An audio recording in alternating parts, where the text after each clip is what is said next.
It's Hilley Hart. So Jordan's desk is right next to mine in the office here. And he had apparently been taking a hearing test, like an online hearing test, And I go, oh, let me see that.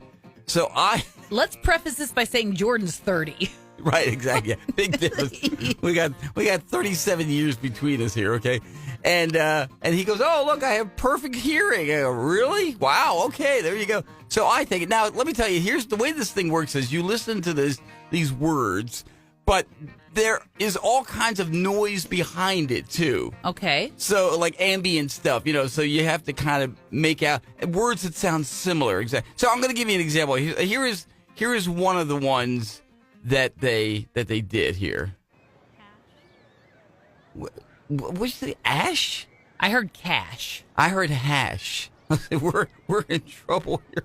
Okay, here's another one they do. And again, they put all this noise behind it, so you're not really sure what you're hearing. Keen. Oh, that was keen. Keen. Do you say teen? Keen. Like as in a teenager? No, keen That's with like a K. that's really keen. Yeah. Here we go. Kite. You gotta speak up, man. I heard kite. I think I heard kite too. Yeah. Puff. I heard puff. Yeah, I think it was puff as well. But Knock. that was Knock. Yeah. All right. Pool. Pool. Okay. I heard cool. I think, but Cool is not an option. That's not even one of the options on here they give you. Boy, I'm really in trouble. All right. Some. See, I thought you said sunk. Well, sunk's not an option. As in my career. Okay. All right. Sub. So, Oh, okay, sub. But there's one. Let me try to find it here. Wait a minute. Take. Take. She said, yeah. Okay. Tip. Yeah. Okay. See. Okay. So, but anyway, so I came back yesterday. You flunked me. It says the results are consistent with someone with hearing loss. About 25% of people in the U.S., especially after age 65, like 1 in 2 of them have hearing loss. I'm younger than that. But here's the thing. So they had this thing going, and one of them is like, you hear a roller coaster behind it, and you hear, I go, what? Say it again? I don't know. Are you saying ping? Are you saying ding? I don't know what speak up. It sounds like you said penny. See, that's what I'm saying. It's like the way, and you got to remember too, I have this on our audio board here. I have it cranked up so we can all hear. But when I was hearing it on my speakers at my desk, again, I hear like leaves blowing, and it's saying, wait, what did you say? Was that Monday? What was that? So it's kind of like when I'm watching TV and you hear this backing track while they're during the dialogue, and the dialogue is going, what did he say? You wonder, Netflix, why I keep closed captioning on all the time? So what you're saying That's is now why. I need to take this test by myself, That's right. unassisted by you. Either that or welcome to my world. It's Hilley and Hart. Well, it appears we have the world's oldest dog. A new record. Yeah. Lazare, I believe is how you say it. Lazre. That's fancy. This dog's name. And French, apparently. That's right. He just turned 31 years old. How is that even possible? I'm not sure. It obviously, this sounds like a small breed dog. A French Continental Toy Spaniel. Right. Okay, that sounds like a small dog. And I know small dogs can live longer. Yeah, well, like sure. 17 years. Right. I think we've seen in the past, up to 20 years? Yeah. But that's very unusual. 31 years. And I'm sure they have some kind of record on this because, if you pick up a dog from a shelter, whatever, with no records on him, they're not going to believe he's now 25 years old. Well, do you have proof of that, sir? Well, no. But, and there's only so much that DNA testing and whatnot can do. You know what I mean? Yeah, So, and they're saying this dog may have the world record for longest living dog. Of course, you know how thorough Guinness is. Yeah. They're going to dot their T's and cross their I's and all that good stuff. I wonder what kind of shape he's in, too. That's what I was going to ask you, because you talk about Molly, and Molly's how old? She is going to be 16 real soon. Okay. And she's blind, and she's running into things. But other than that, she's actually healthy. Mm-hmm. She's a happy, as happy as you get, I guess. Healthy. She's a dainty little thing. Yeah, she is. So she's still walks around, bumps into things and everything, but, it's not like she's ailing or anything. So Right. who knows how long she's going to live, but she's, meanwhile, Hamlet is 14, and I always get sad whenever because I think, oh, man, I remember when he was, 5, 6, 7 years old. Now he's like 14. I was like, why can't you be young again? So I see all the gray on his face and all. No, I'm the same way with Gemma. Yeah. Gemma's 10 and a half now, and she's a large breed dog. So it's I know less it's, time. Yeah. But, she's just looking at me with her sweet little face last night, and I was scratching under her chin. I was like, who's my good best girl? But, yeah, no, I know that one day she's not going to be with us, and that is sad. So happy 31st birthday to Lazar. I'm sorry, what did you say? I said happy birthday, Lazar. Oh, thank you. I should have given him a funner name like Alan or He's French. Jimmy. I don't know. Maybe that is the French equivalent of Jimmy. Lazar. I don't know. It's Hilley and Hart. My youngest grandson, Wyatt, I got the report from my wife yesterday. Apparently they had some issues with him before school. Uh-oh. Goes to daycare, preschool, whatever, daycare. Yeah. And they were just some little things, so she had to correct him and everything. And, okay, here we go. So it was my job to pick him up yesterday. So I pull up. Did you give him a good talking to? No, because I didn't know about it at the time. Oh, okay. So I walk in, and here he comes up. Papa, bye. He runs up, big hug and a kiss. And I go, did you have a good day today? He goes, yep. I said, okay, well, say bye. He says, waves at Miss Gina. Bye-bye, see you, Pooh. We call him Pooh, yeah. See you, Pooh. We get in my car. There he is in the back seat in his car seat. And he goes, and I said, so what'd you do at school today? He goes, I didn't fight. I go, okay, good. He goes, I didn't bite. I didn't kick.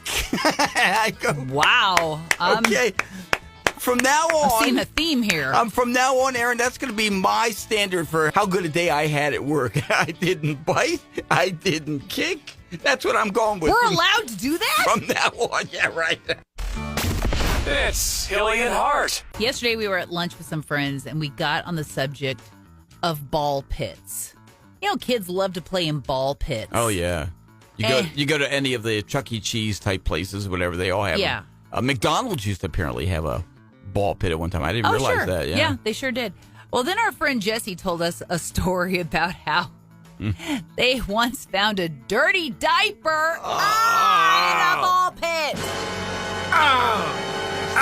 She says, after that, I won't allow my kids to go in there. Can you imagine stepping in? You have no idea. It's under the plastic balls. Yeah. And you step. I'm getting ill just talking about this. yeah. It's gross. Yeah.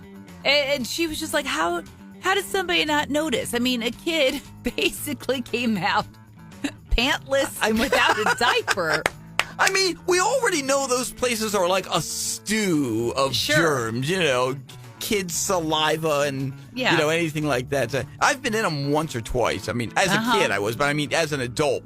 Yeah. I've been in them once or twice. And I'm telling you, the whole time you're worried, God, please don't let me die from this, because that's it was like, and then there was another story that apparently, was it a snake?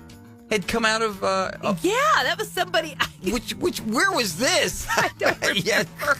So you people need to check your ball pits. That's all. I had been in ball pits, in my younger years. I wasn't a kid. I mean, I was babysitting my friend's kids, and I'd taken her daughters, and we were having the time of our lives. We were, playing and running and just having fun. Now I'm like, oh my gosh. The horror stories that can come out of a ball pit. We ought to do that one of these days. I bet you we'll get some responses We're on that. lucky we made it home.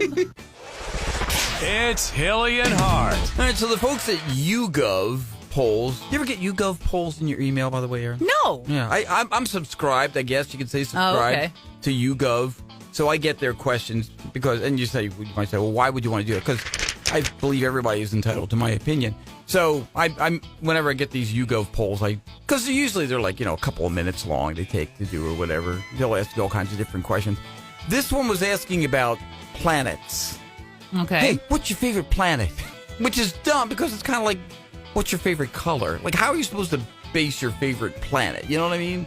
I've only been to this one. Exactly. I have no frame of reference here. But anyway, in this survey, The majority said Mars. Why? Mars. Well, it's interesting because in this thing, men showed the strongest preference for Mars, 27%, which makes sense because, does the book say men are from Mars? Women are from Venus, right? Okay. Women, only 13% of women liked Mars, as opposed to 27% for men.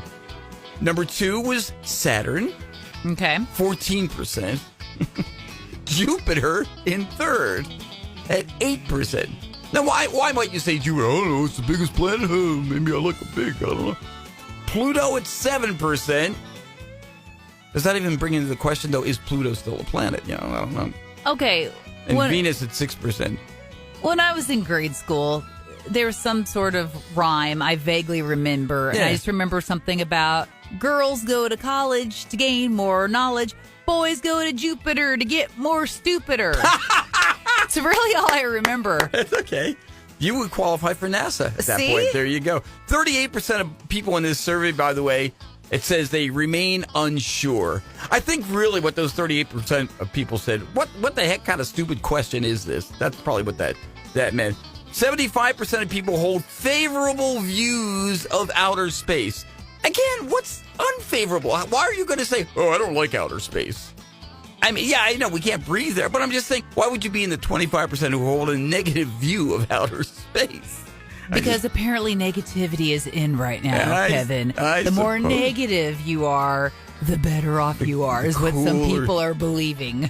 And most of us believe that private companies should build rockets for space travel rather than leaving it to the government. Well, I would agree with that. Private enterprise does everything Hilley, better than get government. on it. I'm just saying. Well, build us a rocket. Well, there you go. That's our favorite planets. Now, again, you might as well ask, what's your favorite color? It's the same reasoning going on there. Boys go to Jupiter to get more stupider. I like It's Hilley and Hart. this. Just handed us. Okay, actually, it's been on our desk since yesterday, but your black bear permits the bear season this year. It's going to run October 17th through the 30th, and Department of Conservation reminding you to apply for black bear and elk permits during this month. This is the month you need to do it. Okay, and apparently there's been a change in the rules too. The state is offering 2,000 permits. And I guess once they're gone, right? That's what it sounds like. Sure does. Harvest limit also goes up from 40 bears to 60. Who's catching 40 bears in a season? Sure. Wait a minute. Surely that's not for one person. It doesn't say it's not. I mean, and last year, here's the thing. I guess we're way under what we should be because last year only 9 bears were harvested statewide, they said. Oh, wow. And they're limiting elk hunting even more. Elk archery season is also set for October, but there you go. So, but anyway, it's up from 40 bears to 60. 60 bears? That's gotta be... But how would you know? Okay, if it's 60 bears total between everybody, how would you know when they've reached the limit? Are they then going to say, okay, nobody hunt bears anymore? How do you know? Basically, contact the Missouri Department of Conservation for more information. Meanwhile, the bears are like, oh, crap. Yeah, because Hilley's done muddied the waters. It's Hilley and Hart. Hey, today is National No Homework Day, which I don't know, does that mean that teachers are supposed to observe it and not issue homework or what? I don't know. Do kids even get homework anymore? That was my next question. I don't think they do a lot of them anymore. My children have fur. I don't know. When my kids were teenagers and in school, I know they had homework, but I think in the last, 10 years or so, I think a lot of schools, a lot of teachers have gotten away from homework. And I don't know if it's because parents or kids complain that, my child doesn't have a chance to have a life or whatever. I don't know.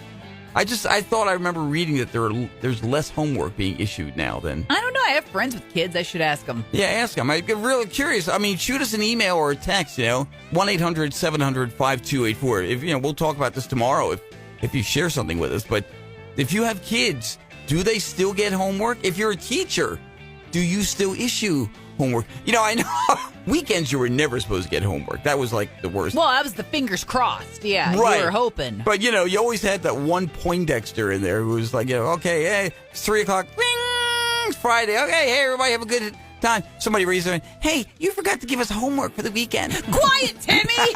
I got plans!